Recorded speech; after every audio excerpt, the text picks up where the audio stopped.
Okay, I guess we're real deal live, apparently. It's kind of squeeze some things in here.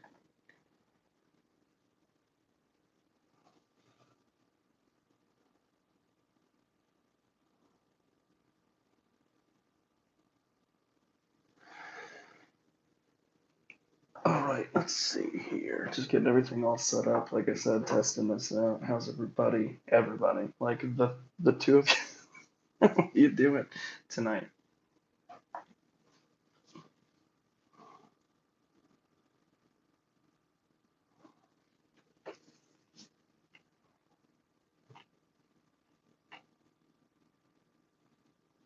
An echo.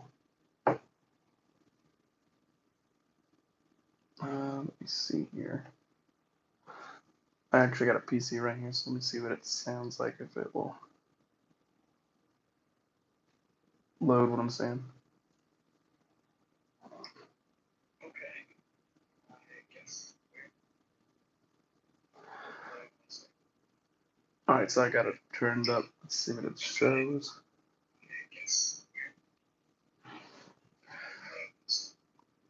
Alright, so I got it turned up. Let's see what it shows. Yeah, it's not so crispy, but it's not super bad, hopefully. Let me mute this so I'm not hearing myself talk.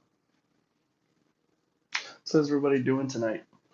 You guys got anything cool that are actually coming in the mail?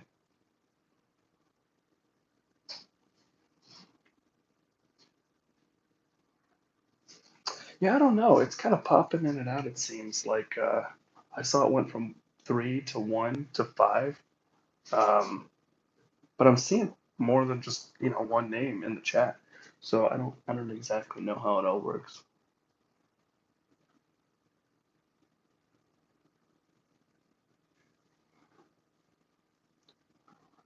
Ash, let me look at that. What is that? I wonder. Okay, for one, it sounds. Wait, there's this knife. Let me see if I can find where it is. First, let me look up this Asher. Is that what it's called? Go back. Asher Spiro. Kind of like Shiro.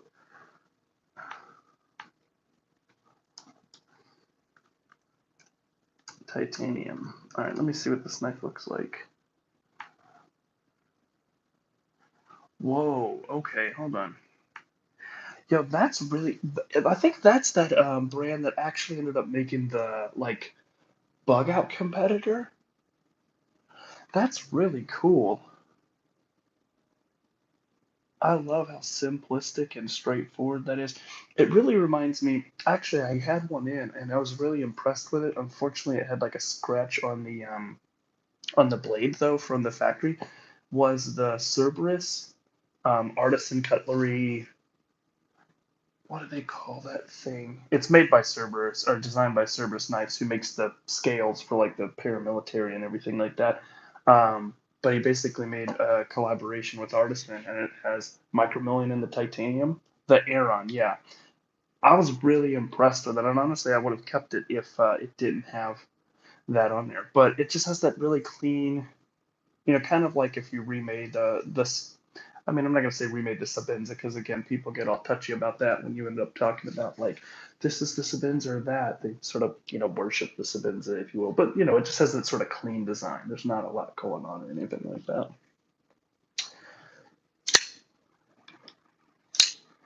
This guy is ridiculous. Speaking of artisan, actually, so I haven't showed this off. I actually made a video, and then I kind of felt a way about this. So this is actually the prototype version of the Valor. Um, this is a Ferrum Forge Designs. Probably I'm gonna say is my favorite designer. What's going on, Mark? Glad to see you in here, man.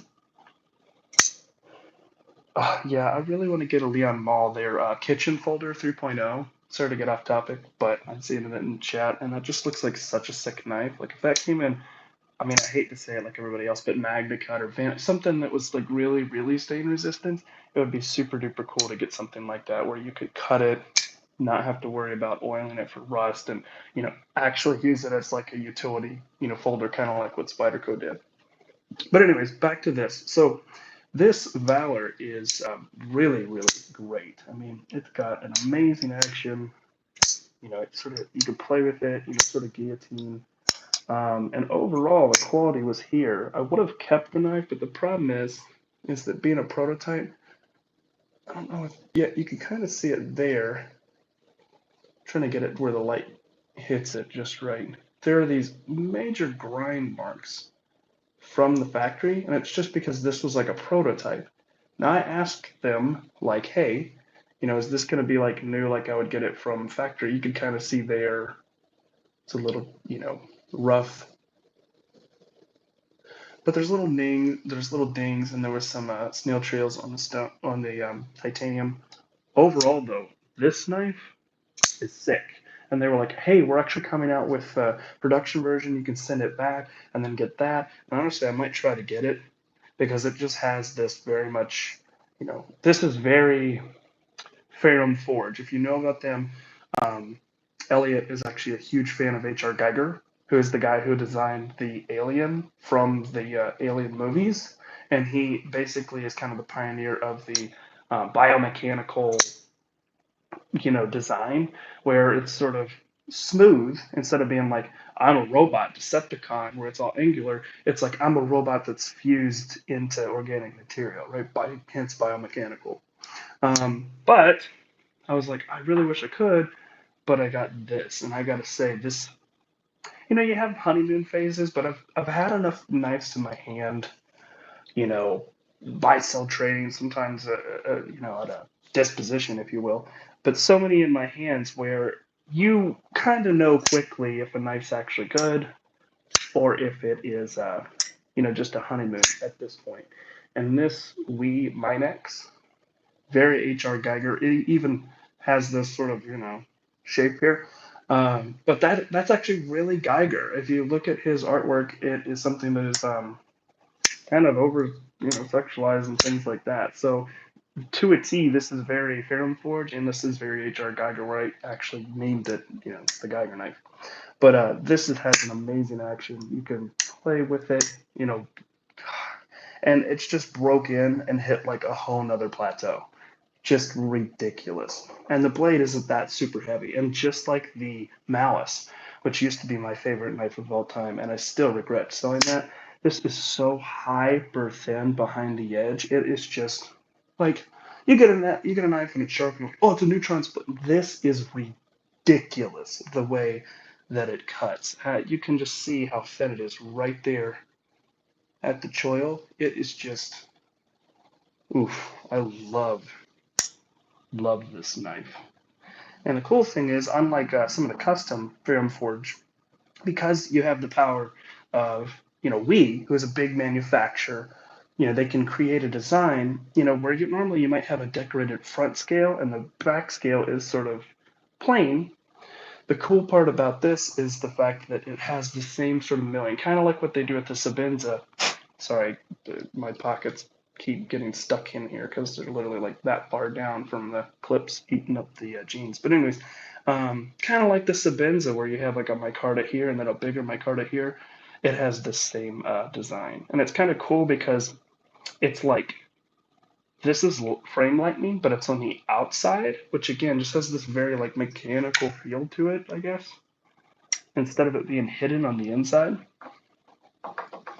Speaking of a knife that just is insane, this again, I just got this in. It's big. As you can tell, I'm trying to get it in frame here. So this is the Steadyman. This is the Southie. I saw this knife, and it reminded me of one of the knives that got away that I said on a previous video, which was the Riat Bushido. Minex. Still pissing over. Yeah, it's such a good knife, and the crazy thing is, it's actually really light. When you handle it the Malice, and it's this humongous mass of 6 ounce, fat thick boy.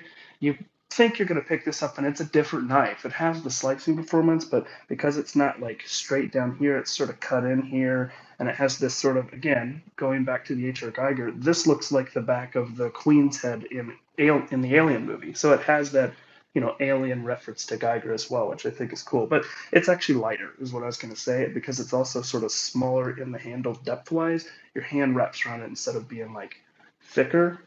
It's really, really cool. Yes, so this has this knife. Oh my god. So there are things in this that again, I've had 200 knives in my hand plus in my collection, and this has features on it that I haven't seen on anything else. This knife easily should be $375. Like, if you think about it, think about like what Riot does if they make a new technology or something like that. One, everything about this knife is perfect. The centering is perfect. Everything is chamfered. There's not a sharp edge on it except, well, the edge. But let's kind of go over some technologies that this has, which are super hyper premium. It has insane, okay, come on, you. So it has insane milling that goes through the knife. It would help if I open it. Come on now.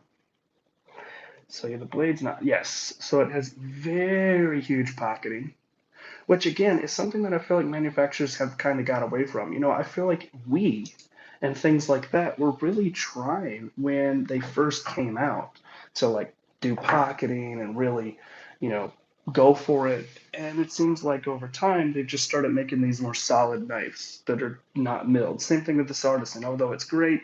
I mean, it's milled here, but it doesn't have any milling on any of the other parts of the knife. And I've had a lot of knives in my hand that don't. This is fully milled, so that's one thing. It has this, sort of vertical style instead of pocketed like this lock bar relief, which I believe actually has higher structural rigidity because there's a shorter amount of space that it can bend or bow, thus making it stronger overall. Another thing, this looks like it's full tie. There is a lock bar insert with an over travel stop that's mounted in the inside.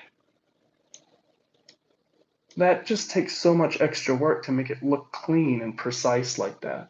It also has a pocket clip that comes in from the inside through this screw, so you don't see the hardware on the outside. Again, there are knives that are $260. This one actually, that's a cool thing about it. It is actually mounted, so not the best example. But again, $300 knife, two big O screws on it. Also a screw right there.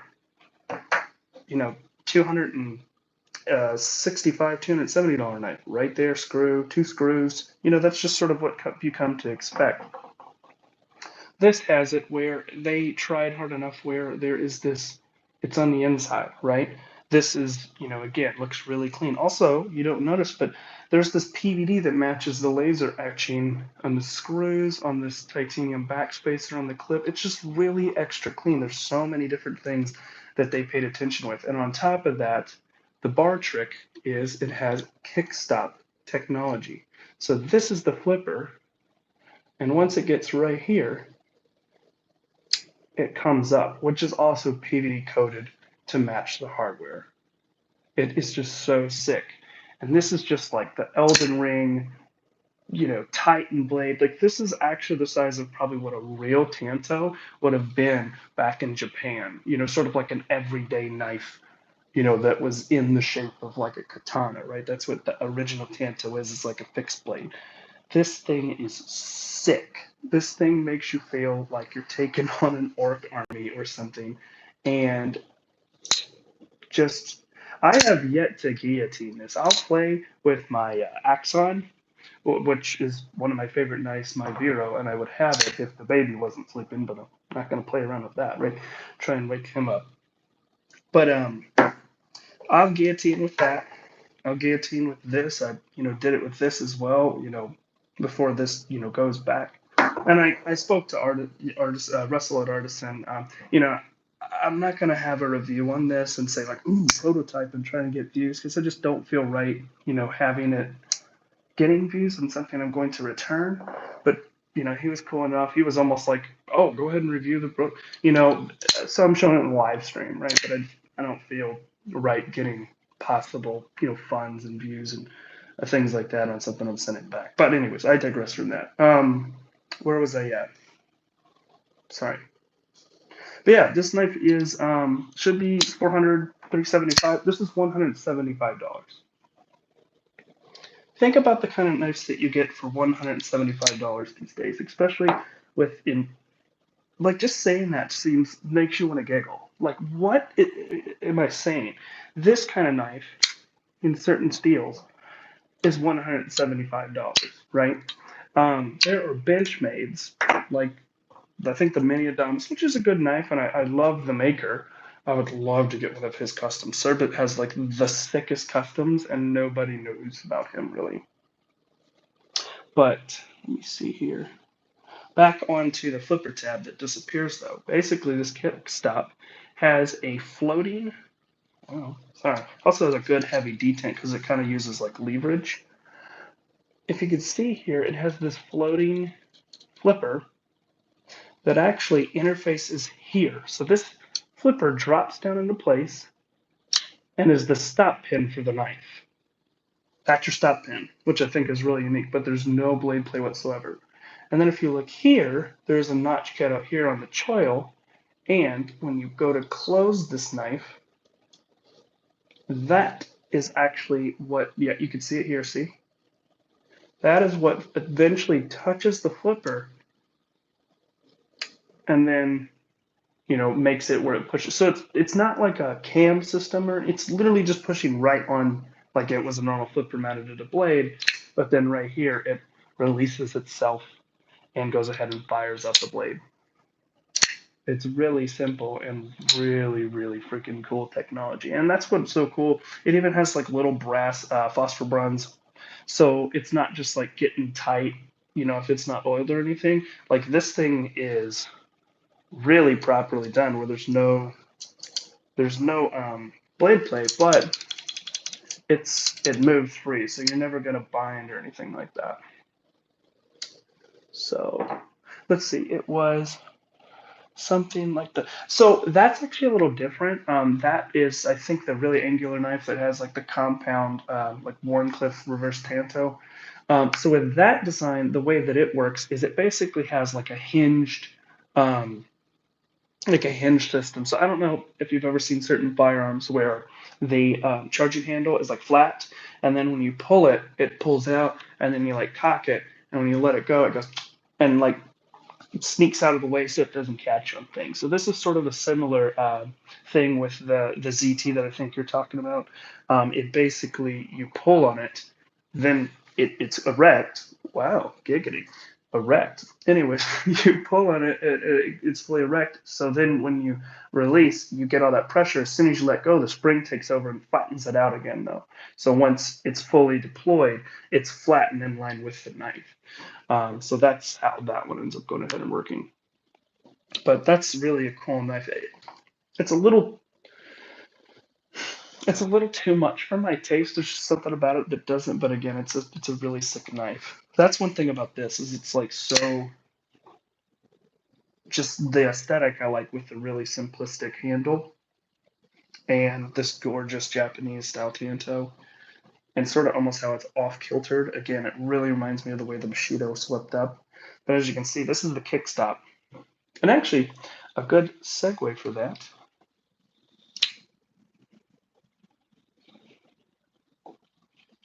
Well, yeah, that is very true. So he says, with the man with the pin you showed. So, no, actually, that's a perfect segue. Thank you so much. So, this knife is so sick. People in the Discord, which are some of the people actually in the chat right now, actually end up knowing that one of my favorite knives for a very long time was the full size Apache. So when this came out, I pulled the trigger right away, and I'm absolutely loving this. But the segue is there was actually a group of Apaches, I believe it was, that was actually dealt out that had this kickstop technology. So instead of having the absolutely wonderful And it's really easy to just like, you almost want to use the knife more like this, believe it or not, in this variation, because your knuckle's right there. It's not like the longer one where you're kind of reaching up over. It's right here and so easy to just deploy, with the middle finger, or the index finger. But basically, they have a kickstop version that has this big flipper on the full size Apache, and once you hit it, it does the same thing and drops into the chassis, and then it just looks like this, but the bigger one.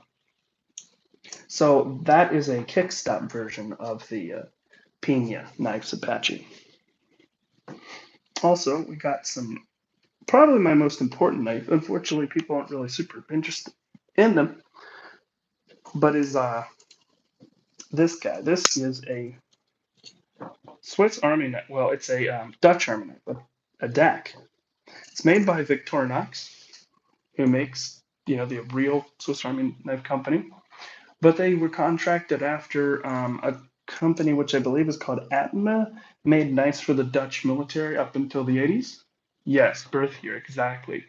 So they basically made it up until the 80s, and I had one from like 1974, and the quality was not good. It had mega blade play, and it had the worst heat treat ever. Like I could not get it to hold an edge because the heat treat was so soft.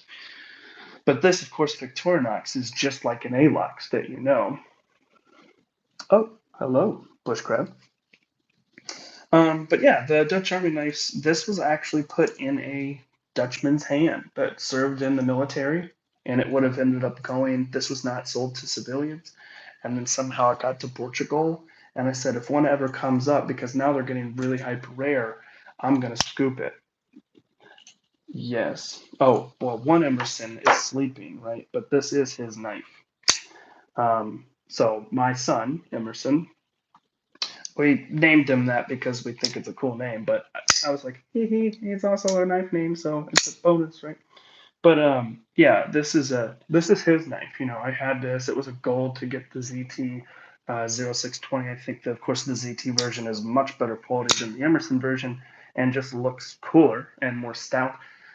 So I got this, and then I got this gorgeous sharp dress knives. My car to scale, and I've seen so much oil and everything over time and patina. So he'll end up going ahead and getting this knife when he's older. Somebody said, "Oh, well, he's going to bend the tip and he's going to do." No, he's going to get this. Once he's cut his teeth on little cheapy, Victorinox and things like that before he gets that. I really want to get SDK. I thought you were talking about Brian Ado for a second. SDK. Oh, sharp dress knives. Jesus Christ! I need more coffee. So, yeah. Oh, absolutely. And speaking of which, that's something that is a little bit of a pain too. This pair 3 is my oldest, folder knife in the collection. It's got a choil that I put in it myself, and it's been sharpened. The tip got blunted, and I sharpened it out on my work sharp. And the problem with this is that I got these gorgeous micarta scales, and I gotta say the maker of these, I'm not going to say his name just because I may have just had a bad, luck with it. But he took care of me. He said, I have a lifetime warranty no matter what. And also the scales that you had from before, keep them, right? That was really nice of him. But basically, like if you tighten it with no blade play whatsoever, it's not doing the drop ball thing. And to get it to do like the drop ball thing, it has an insane amount of blade play. And I know, like, for example, the quality of this, I'm sure that the sharp dress knives would probably, be pretty good. And I've had experience with Cerberus where, I took the knife all fully apart. It was a pair of PM2, put it back together. It was drop fall, absolutely no blade plate. So I know it's possible with micarta scales, but even with the second set he sent me under warranty, although these are absolutely gorgeous, it just doesn't have that action that I want out of a pair 3. So this is going away, I think, because it's been used by me a lot, and I finally did upgrade the scales from the stock brown scales, and this is going to be given to my other son. Not that he's getting like a worse knife, because again, this will break in, I'm sure, over time and stuff, and he could tune it to be a little looser and have that drop ball action.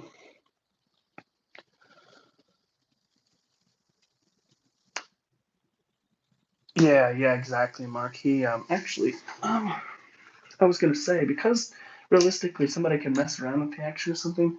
I was gonna sell these on one of the discords because these are the other pair, right? And they look gorgeous for like cheap, because if I'm gonna end up going ahead and if he's gonna do good by me, I would basically sell him for what shipping is, or might be a little greedy and sell him for $30 because again these were 100 like $10 scales, right? So it'd be silly for me to get nothing out of them. But these are nice scales, and if somebody doesn't care about having some blade play, as long as they have that drop fall on the you know pair of three, I would end up going ahead and doing that deal so somebody can get a really cool pair of scales that are basically unused. But there was nothing wrong with them other than, again, this. It just doesn't, drop shut.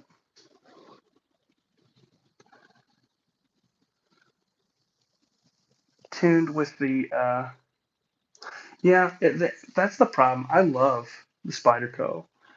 For a long time, I told her there's like the perfect, like, diminishing returns for the pair three. But the problem is the pivot is just too finicky. And just like somebody was saying in Nick's Discord, is the fact that he's using Loctite, and then after like a couple of flicks, Spidey flicks, it like comes loose. And I've had that experience too, where it seems like no matter what I can do, the spider coats just come loose. I don't know what it is. I wish they would come up with a more simple system, like a bolt and pivot system instead of this dual adjustment. Because again, you're not getting the benefits of like a Sabenza where there's a pivot bushing and you tighten it down as much as you want, and it's butter drop shut with no blade play. That's not what's happening here. So why have that you know added benefit if it doesn't really do anything? Make it easier. Make it a simple bolt through design so you can get the geometries right and take away all that fickle and finickiness, in my opinion.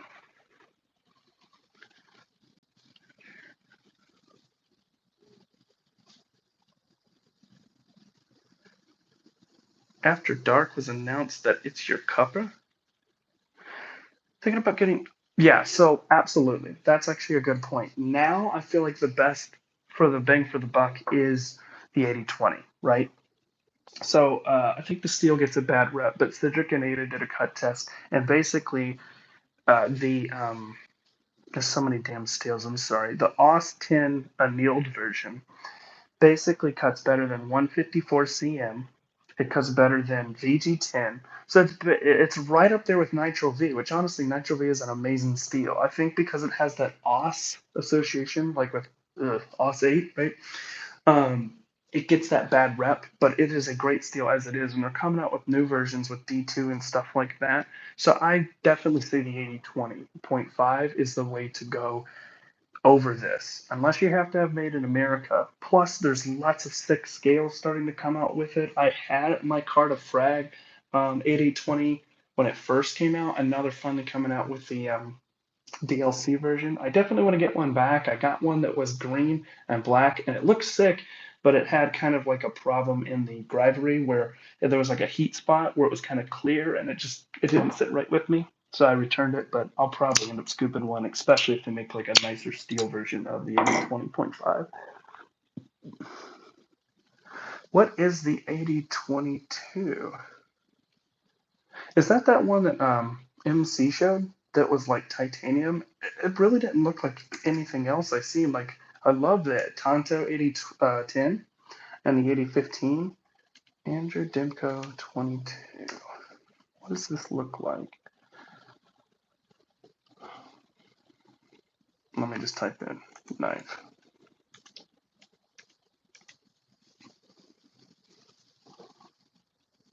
Well, I'm not getting any search results from that unless I'm getting some sort of like not China special, some gas station special that has like, 5 seatbelt cutters on it and, a vape adapter.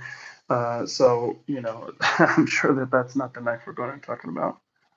They're bringing back the 8010. Actually, I saw something where since Cold Steel's been bought up, a lot of people were afraid the quality was going to go down. But actually, somebody was like, I just got this 8010 light, and it seems like it's actually better quality than the other one. Oh, 80/20.5 made in America. Oh, That's going to be interesting to see what that's going to do to the price. Um, because the whole idea of I think the 80-20.5 that makes it so great is you do get that cheaper price because it is made in Taiwan, but you still get that like accurate precision tuning of the shark lock. It does take a lot of like very precise milled CNC, lathe parts, whatever they do there. So it'd be interesting to see how much the price is going to go up if they just make that in the in America.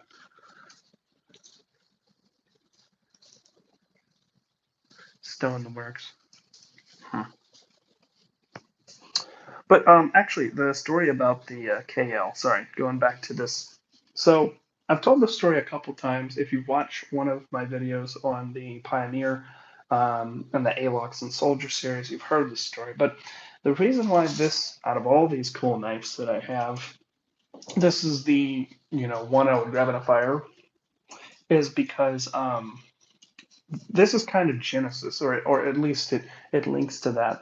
When I was young, my stepdad, who me and him didn't have a relationship at all.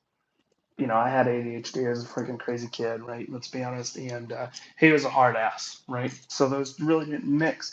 We just didn't get along. And I honestly hated the guy, for the majority of the time that, we spent together.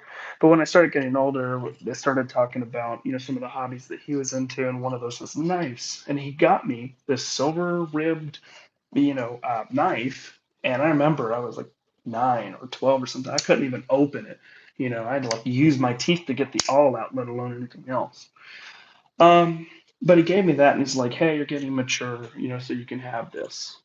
And I actually ended up one one day in Kentucky, where I was born. It gets really freaking cold, like 7 degrees out. I had this in a puffy jacket, and that's cool. And being a kid this young and naive, and always wanted to like abide by the rules, right? I was like, oh my gosh, they're gonna find out I'm gonna go to prison. So I ratted myself out. If I just would have shut up, everything would have been fine. I would have went home, no problem. But anyways, I showed him the soldier, not this one, the one with the Swiss crest on it, military crest, and basically they gave it to the teacher. I give it to the principal. They gave it to the principal, sorry, and then called my stepdad. He's like, you're not mature enough to have this, and you can show you can be a real man. You can get this back, and he put it away, and he ended up passing away before I ever got that knife, and my stepsisters got into basically everything he had, all the possessions, firearms, the knives, and everything. Basically, took everything, and we don't really know what happened to all that stuff. And one of those things was that knife. So once I got a little bit more into knife collecting and started getting into Swiss Army knives, because of course, you kind of go back to things in your childhood. I'm like, wait, that's that knife.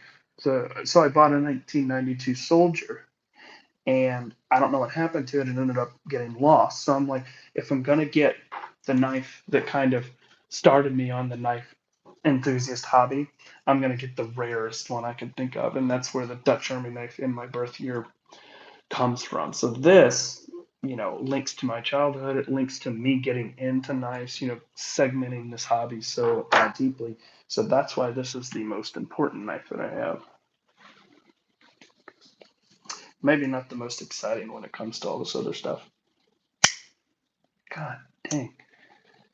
Speaking of this, I would really love to see if they did something clean, and I'm sure they will, but like a Barlow or a Trapper, if they start doing micro versions of those, I feel like the Apache is kind of like, I love the design because my favorite blade shape is like a, Warncliffe. One of my favorite knives of all time is the Axon, and I just love that utilitarian blade shape. But I think like there's something that is so clean and popular about Barlow's, especially how just insanely on fire and crazy, slip joint people can get. It's something that I feel like would just explode if they made a mini, especially since they made that Justin Lundquist, which didn't even look like a Barlow to me, but he called it the mini Barlow or micro Barlow or whatever. peanut barlow. I don't remember, but I just, in short, feel like it's going to be sick if they start making, dog legs and the Raptor and all the other ones that he's made in this micro configuration. And it still has the insane, fit and finishing that you would expect. It'll be cool to see if they have some Timascus versions and some Damasteel versions and just, God, love that. Like, ting. So I was saying something today. There's this coworker that I work with, and I was telling her like, each knife has a little bit of a difference. I was explaining to her why we like knives, right? It's things like technology, it's engineering, it's design, it's the materials and the artwork that goes into them. And I said, for me, a huge thing is the acoustics, right? I love when a knife has certain sounds. So I was like to me, this like the way it almost has like two sounds, like it almost seems like when you in the old days, right? Jesus. But back in the day when you would place a cassette into a cassette tape and it would and sort of like drop in, it almost sounds like that. And then this, has its own sound as well. It's just like just so like high pitch and then this has a really sharp, high pitch. Every single one has a different noise, and that's what makes it so cool. For me, at least, I hate when I get like a really good knife and it's just completely muted. It really takes away the fun of it all.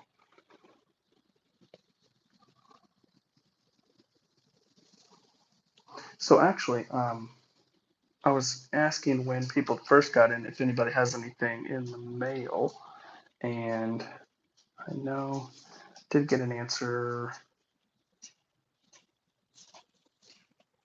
No, that's me showing that Artisan Valor. It's at the very top, I think. But I'm wondering now that more people are in here, if anybody's ended up getting something new in the mail. I actually have a knife coming tomorrow. Um, I've started listening to the Knife Nuts podcast as I drive early in the morning. God, I saw that. That was that green crazy carbon fiber. Yeah, I would love to get an Atom back now that I'm really a big fan of like insane slicers. I would really like to like experience that again now knowing what it's all about. Yeah, I mean sometimes you gotta save, funds, and that's something that sometimes is a good thing to reset so you're not buying a lot of junk and just like set a goal for yourself, right? Like I'm gonna get a Magna Cut knife or I'm gonna get, something else. Is that really what they call it? Irish Spring G10? That's crazy. But like I was saying, I've been listening to the Knife Nuts podcast, and like the fourth one in is about John Gray, and so I was like, that name sounds familiar because I came into the hobby right around when, like on Instagram, the PM2 just came out, and the Todd Begg and VDK War Admiral were all over Instagram. So to me, the Todd Bed Bodega, seeing Jim Skeleton and things like that, about 6 years ago, was like the grail. And I would still love to have one, but just in an updated steel. But basically, the knife that that was really big around that time frame as well, a designer is John Gray, and I don't feel like he's as still relevant, but you just don't hear about him as much when there's a little bit more people like, Pena that are into it, and things like that who are kind of coming on the scene. And unfortunately, we lost a great, but, when he was with us, Isham was fucking sick. And, what? God damn. Sorry, God. But, anyways, that just sucks. To have somebody that is so unique and bring something so different. It's almost like fucking Kurt Cobain, right? Or one of the greats like that. Like the fucking good ones go. Sorry that I'm cussing. I always like to keep my thing pretty even keel, so I apologize for that. I'm just sort of passionate and it just sort of riled me up. But it really stinks that he passed away, Isham, because he's like Kurt Cobain. He's just so different and like genre setting, and it's like we didn't get enough of those great hits from him.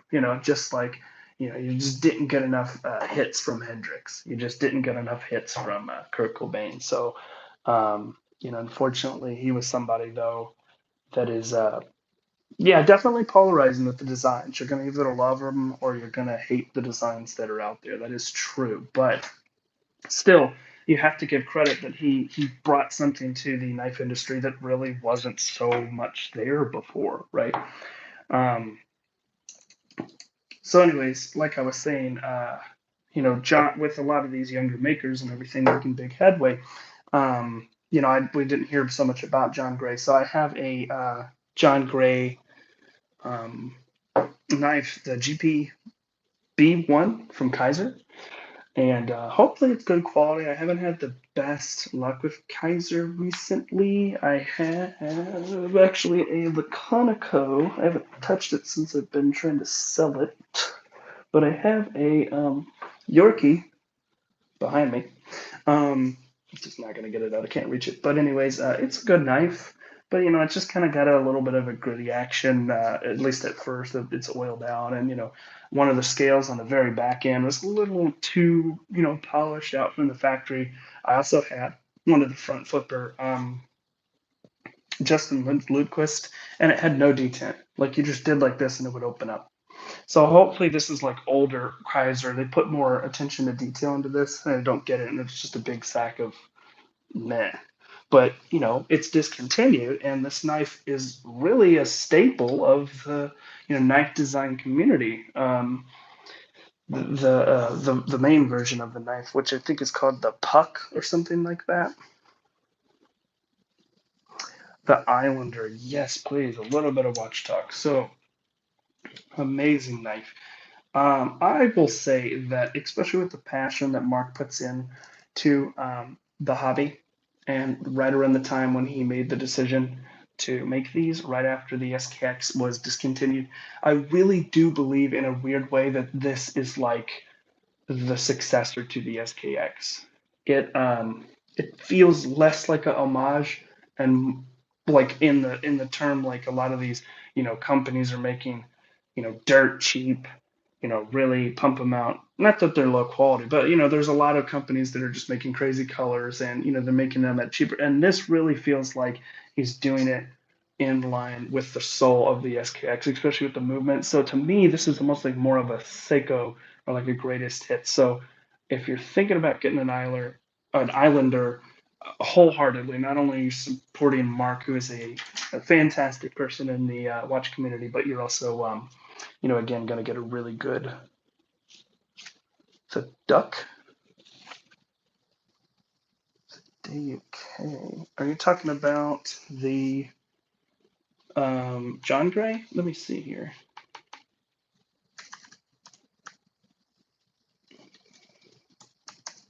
I mean, with a name like John Gray, right? It's pretty easy to remember. Like I've heard that name before.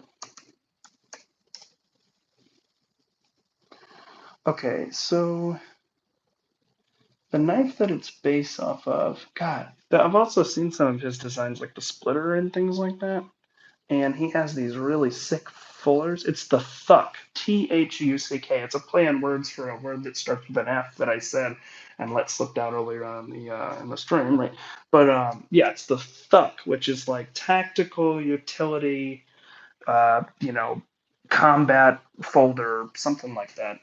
But this one that's made by Kaiser is like the GPB1. They are usually, I think, about $240, and they have them on sale at Blade HQ right now for $150. So that's coming in the mail.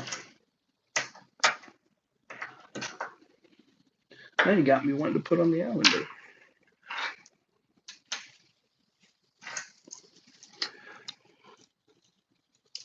Let me go back to the stream here. See this chat. Oh, is that what you have in the mail? I see the comment, Mark. What's wrong? I see it says, well, Thuck, right? Let's pun on words with John Gray. Let's see, Estill or Duck? Cause do you have that coming in the mail?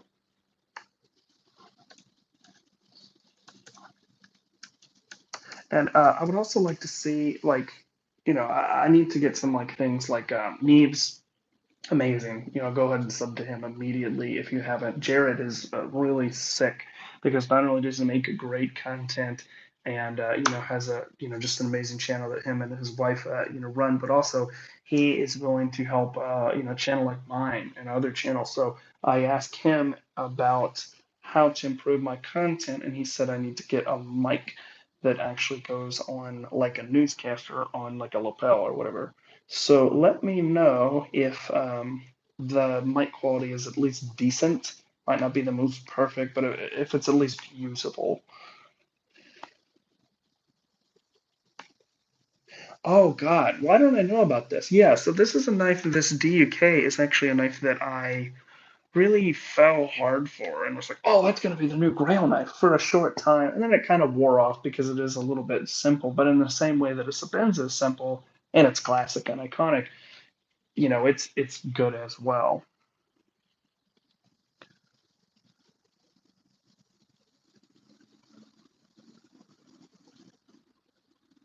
It doesn't feel weak as I thought it would. Yeah, the geometry is there on the. It's the full flat grind. It's thin. It has a full flat grind. I don't think it's the thinnest behind the edge though, as some knives would be. So I think it's probably about 10 behind the edge, a tenth of an inch. So it does slice really, really well. One thing I actually picked up, and it had really, really bad sintering, so bad that when you would deploy the knife, it almost looked like that the knife was bent because it would like jut out over here instead of being straight, is an LUDT Microtech. One of the great things about that knife, though, is the fact that it is actually sharpened right behind the edge at 5 like 5 hundredths of an inch, or just something that is just insane. Like most, like this is like a 20th, I think is what it is. I'm easier, with like 9 millimeter, 10 millimeter, things like that. I don't really use the, you know, SAE as I should, and I'm an American. How stupid is that? But I think this is like right at about a 20th behind the edge, and it's a fourth of that, at like a fifth, or 500th behind the edge, or however it says. So it's insanely thin, but because it has a wider stock, it's still strong structurally. So the geometry cuts one of the best that and before I knew about how edge geometry works, I even said that's one of the best knives I've ever had that's cut because I used to have an LUDT. So sometimes you can have a thinner stock but a thicker edge, and that creates structure. But sometimes you can have a thinner behind the edge but a thicker structure of the width of the blade, and that still goes ahead and creates a strong cutting, robust geometry as well. Yeah, it stinks because that LUDT is a knife that is definitely the kind of video I even said is one of the ones that I let go. It's purple and black, and it's like purple's my favorite color, even though I love Jade. Literally, that's the knife in the picture that you guys see, my profile picture. That is an M390 with Jade scales. It was a DLT Italian exclusive. I basically was like, what if this knife existed? Because I don't like carbon knives that rust with M4. So I found OEM Jade scales, put them on the M390, pair of military too, and it was like the first time you hit like that like plateau where it's like I finally did it, and it's like, oh damn, what's my next project, right? So unfortunately, even though that knife is something I dreamed about for a long time, that sweater coat, it did end up going. And unfortunately, sort of the same thing with the LUDT. The blurple color, like I was saying, is my favorite color, which is like this really, vibrant violet, almost bluish, twinge of purple color. And they've just like disappeared, all the LUDTs, and they've become insanely expensive. So I saw one drop, I scooped it, I got it. It had the problem with the blade, and unfortunately, I was like, sold it to somebody who didn't care about that. They were just gonna use it as a worker. It's still a knife with a straight blade and well sharpened and everything.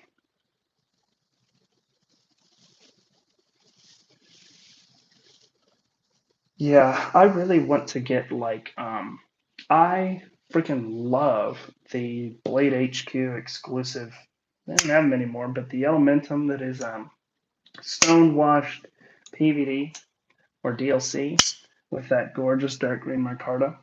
So I would love to get a black S45 VN pair 3 and then be able to find some manufacturer that creates really high end. Maybe if, because like I've noticed over time, like I really have a freaking thing for contouring, right? Like, this is kind of contoured along the edge here. So it sort of is like semi contoured. This is contoured. This is contoured as well as the axon. Even though it's angular, it has very heavy chamfered edges that make it contoured. So if they make those, that was a really long way of me saying Jesus. If they make those contoured titanium scales like Metal Complex has on his titanium pair military too, they make a pair of 3 version of that with like the lock bar cut out and everything like that. In my Carta, I'm definitely scooping one for the pair of 3. But yeah, I would love to make one that is like really acid wash or a DLC that's been lightly stone washed and grain micarta scales. I think that would really look sick. Or what would really be crazy is a micarta scale on one side and a titanium scale, kind of like some of the frame locks do on the other side, but like do it really high end. There's a company I think called Rock Scale, and they make a aluminum blasted like a Chris Reeve knife as well as an aluminum blasted backspacer. Just go all out. Like the highest end micarta scale over here, and then that. And that would be such a waste too, because that comes in a set. So you'd literally be buying it for just one scale and then the other. But it would make a really cool knife, especially if you got like a Magna Cut versions they come out with that are a Van X Sprint Run or something. That would be really cool to just go all out, as long as you could forego the issues that the Pair 3 have, being so damn finicky. But hopefully with titanium and all that, you would have no problem with it. Kind of like this. Jesus, that's funny. Tie on one side, my card on the other.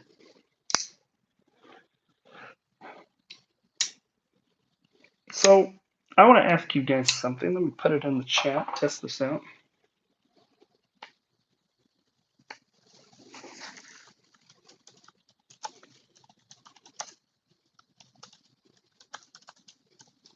The anticipation.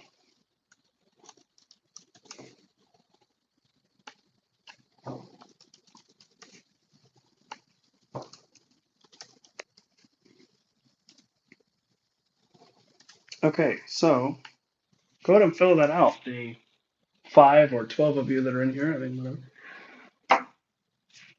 So what's your thoughts on ZT these days, right? As they are right now. I feel like ZT used to really represent something and was kind of like the competitor to the Chinese.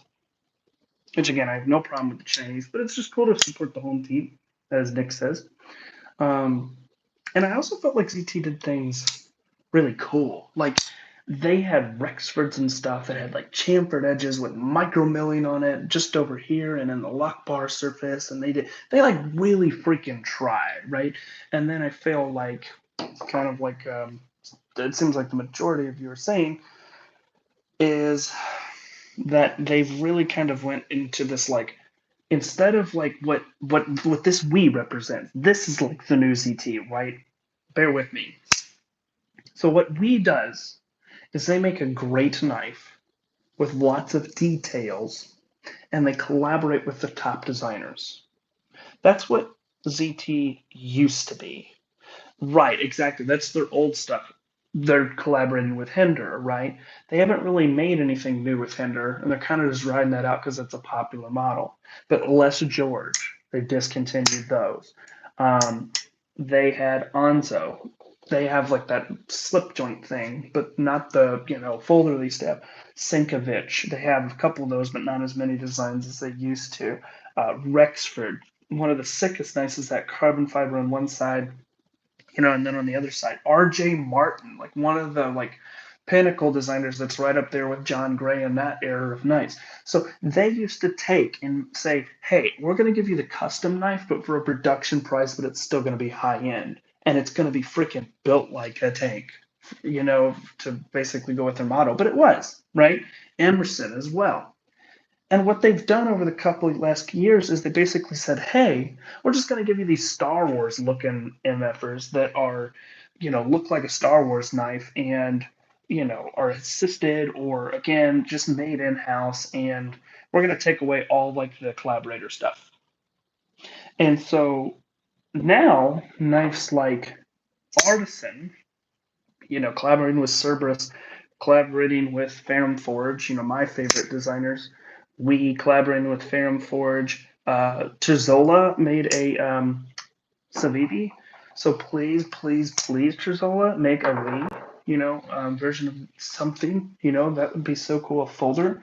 And just so many others. Ria working with, Pina, you know, and again, there are a million other ones that I could compare to, but basically, these Chinese companies are doing it so well, where they're basically giving you like a custom level knife for, you know, basically for like production, right? Or high end production from the makers that you want without the custom price. That's more so what I'm trying to say.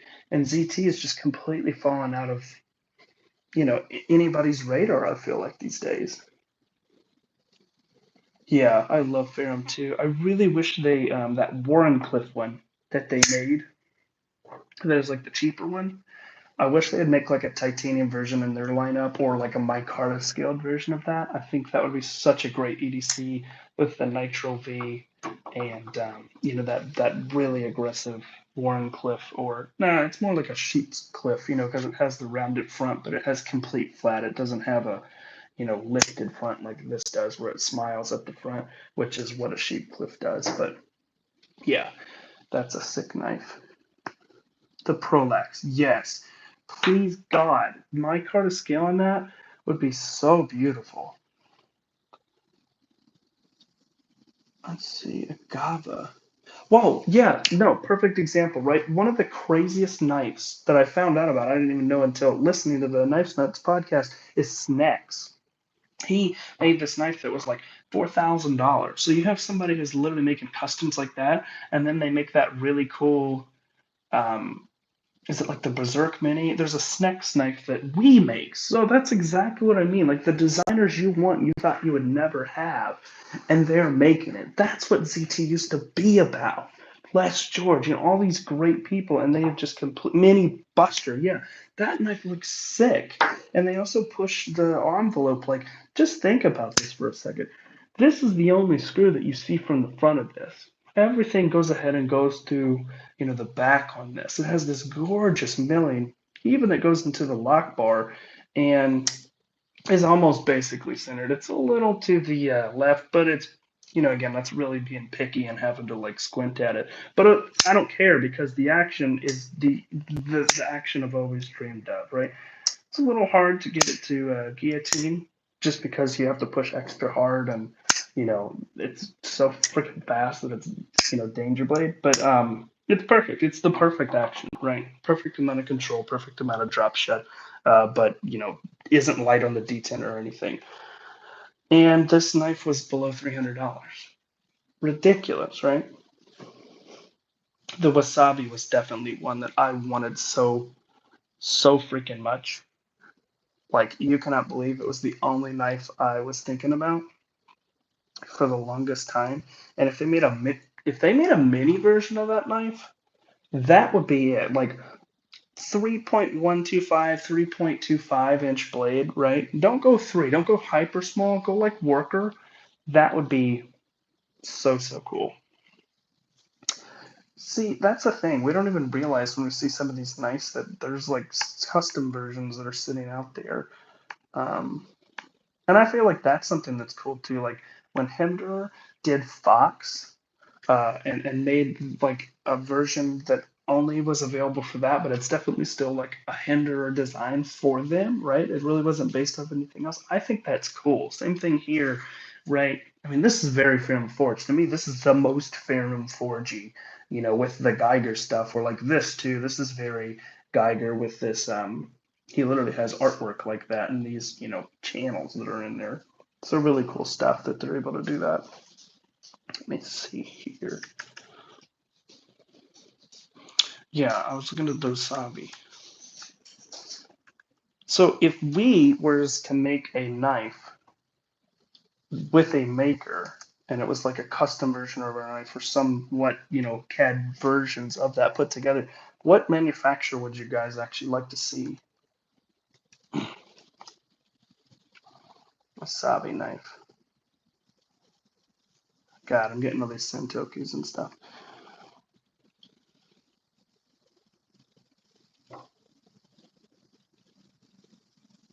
It's cool.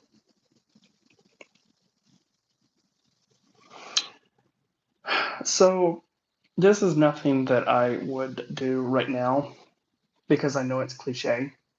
I would never, I never, thought until maybe this week that I would ever be somebody to designer. Yeah, definitely designer or custom builder to answer my previous question, right? But I honestly think I have like a design in my head that if I ever got, big enough where it would make sense, that I could make my own knife. Um, which again, just sounds weird to say because I'm not like a super confident, like, oh, I'm the shit. I can do this. I can make a design and people are gonna buy it. But like something clicked in my head that I'm like so passionate about a certain knife in military history and then modernize that and make it into like a high-end folder. I feel like it would actually be really unique, and just would like sell. So it would be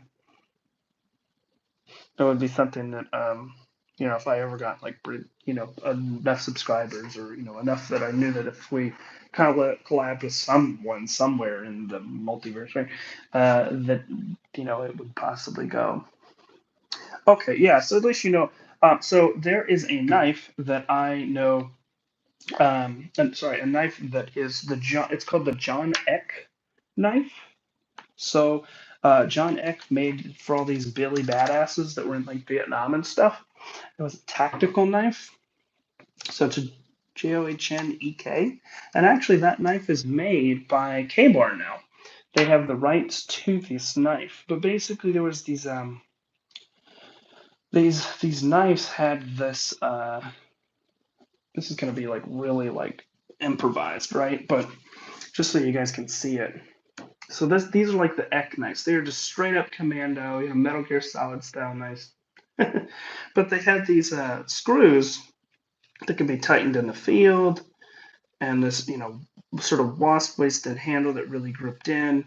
And these were actually made out of like brass or lead or something, where if they got loose and you didn't have a tool, you could just hit them against a rock and it would like crush the screws and like retighten to get you out of the situation.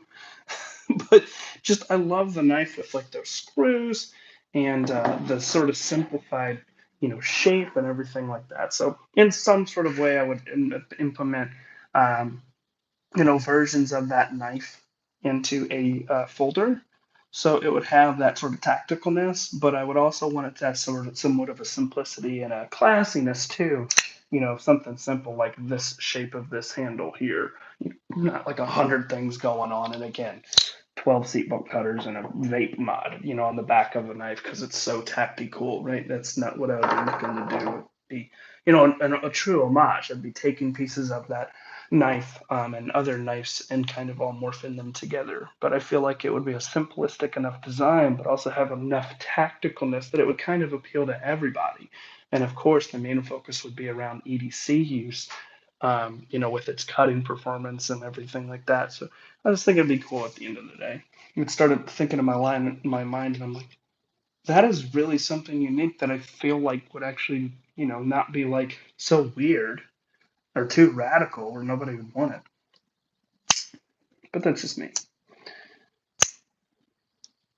So, did we figure out any designers that would be that you would like to see that maybe haven't been around for a while?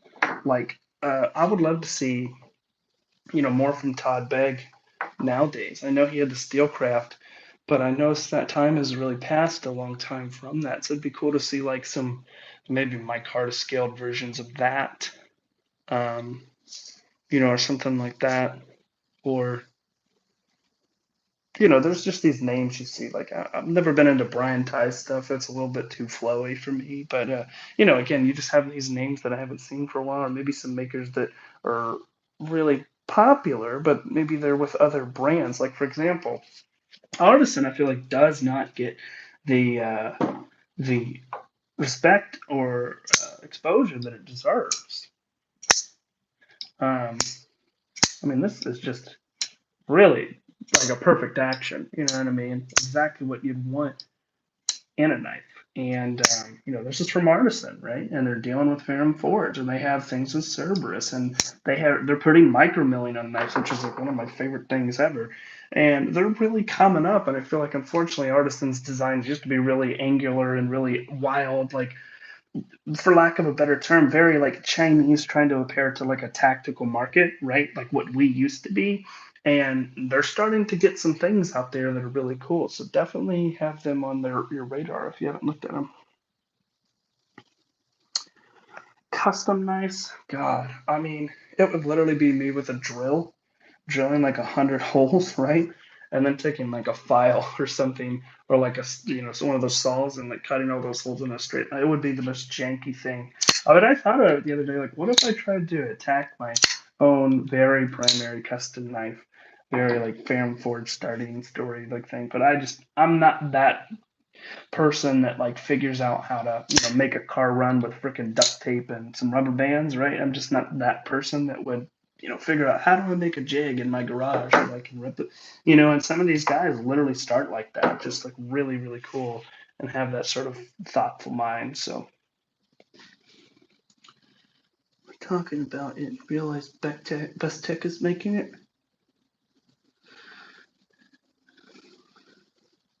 Yeah, definitely, I want to see what you're talking about. Yeah, Best Tech is interesting. So what I've actually heard about Best Tech is that they, unlike we actually has a really cool system, right? And again, I'm kind of tired of hearing. I was tired of hearing about we, especially since I had a negative experience with my Malice, where it had like milling marks that were raw on the outside, and it also was quite off-centered, right? I was kind of like, oh, we's overrated, right? You get burned once, and it puts a taste in your mouth. But after having this, I mean, we is definitely right up there, right? And there's a reason why they're so touted on like Blade HQ and things like that. It's not just because they get paid pretty bucks. But the cool thing about sorry, I digress, is that they actually, are very open about their manufacturing. In China, they're lifting people up and enthusiasts around them, the community around them. They're not running a sweatshop. They have, I think, healthcare benefits. They pay a fair salary to their workers. Really great stuff, right? Now, where I'm coming with this is with Best Tech. I heard that they actually they don't have a factory that they own. They basically deal out their designs to some different people. So in China you have people like Senren Mu, I think is what it's called, and that factory has like 6 different factories under it. And basically, they sort of delve out all different some things like that. I believe that's who makes the Spyderco Tenacious. But basically, they sort of delve out all these designs. So sort of similar, Best Tech has, from at least from what I've heard, allegedly, right? I'm going to use the Knife Nuts podcast allegedly there. Um, but basically, they say, hey, this is this kind of class of knife. We're going to send it here. And then we're going to do this, and we're going to send it here. And this has happened in the knife community. For example, a knife that looks very similar to the Pena is the Jake Wolf knives. They're these really nice slip joints, very Pena looking. Apparently, he had a Riot that was going to start making these at first, which again looks very Pena-ish, and even more so since it's made by Riot with their great quality. And apparently, something happened where they couldn't meet demands, so they just had like a manufacturing factory in their pocket and like, hey, kind of hush hush, we're going to send you here and kind of deal you out with these guys over here.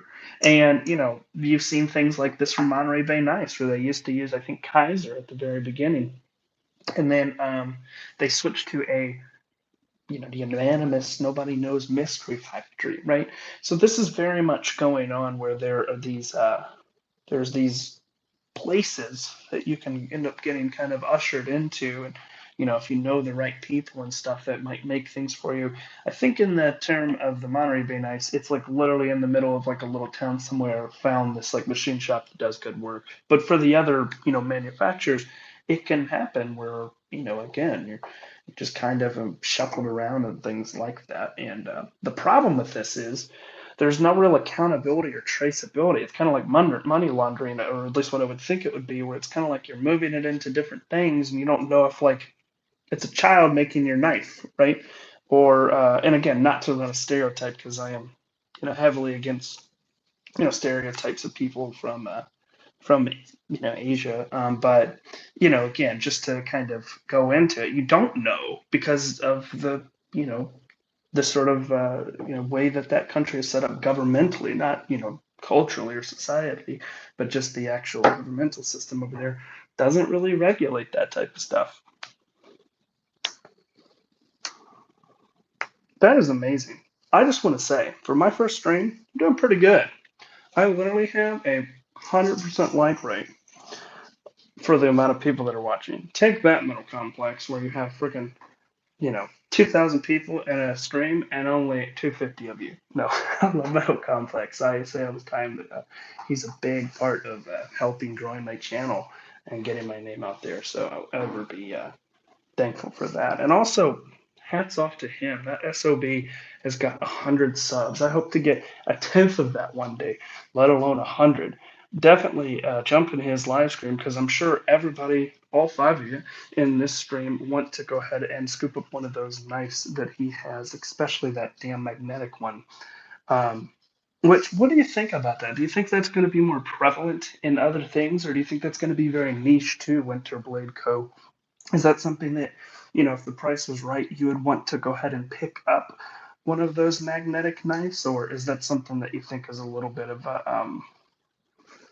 a gimmick, if you will?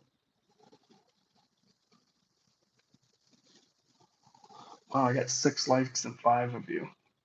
Better watch out, the bots are going to start looking at us.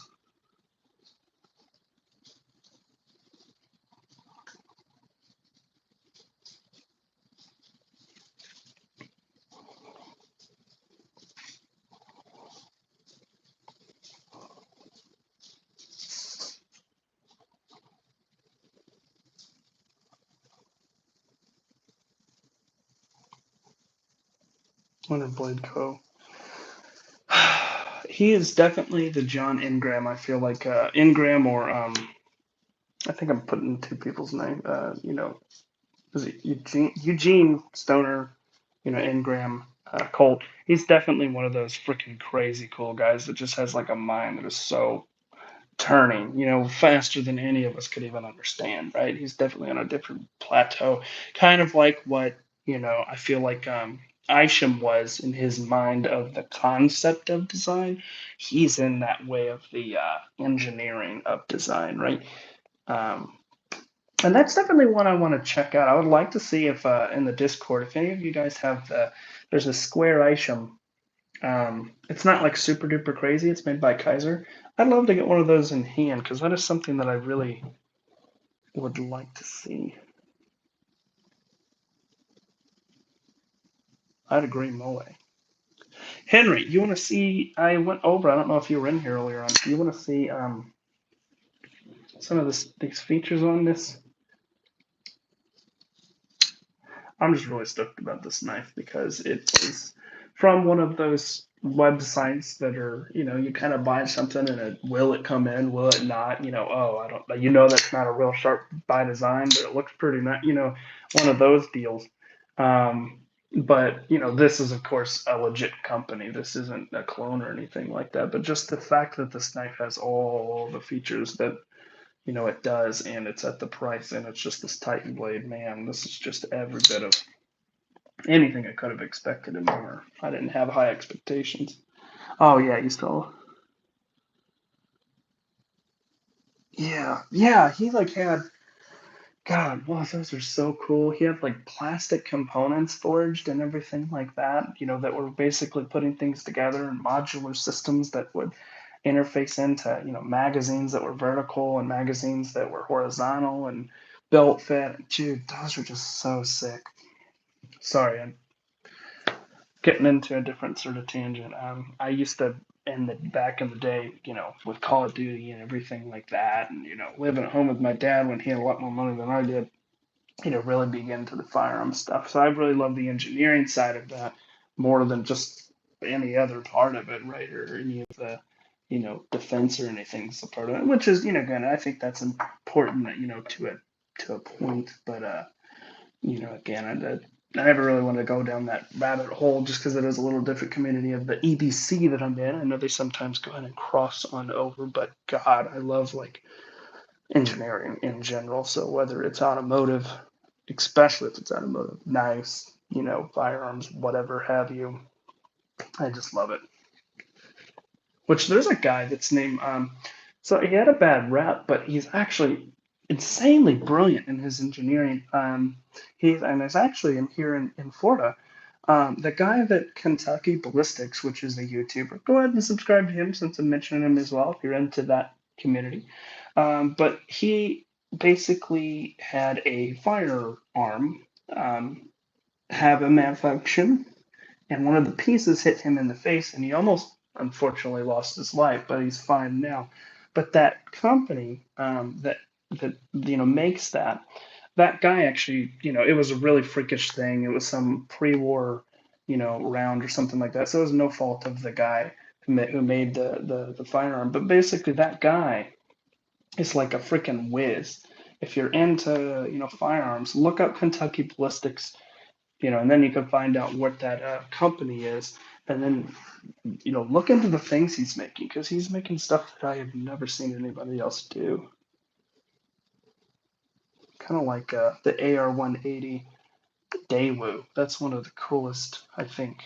If you're into that sort of engineering thing, kind of like a mixture of different components from different firearms that make up that. But anyways, I think I'm gonna try to cut this off right now. I appreciate anybody who popped in, especially since this was a trial run. I feel like we did end up going ahead and getting some things. Realistically, I just want to talk to some of you guys actually, so I'm going to head over to the Discord, either on Nick's or on MC's, and I'm actually going to try and pop into a voice chat. Um, but I appreciate you guys going ahead and taking time out of your night to watch me ramble and look like an idiot on god, I mean on video, digital, right? So of course, thank you so much for taking time to go ahead and watch this with me. Definitely more to come on a lot of these. Yeah, haven't reviewed that.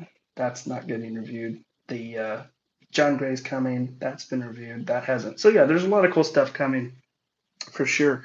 So go ahead and subscribe if for some reason you're in here and you are not, which I'm sure that's not the case. I'm sure you guys are all subbed. So I'll go ahead and talk to you possibly on the Discord. I hope you guys have a brilliant rest of your night and weekend coming up. Peace.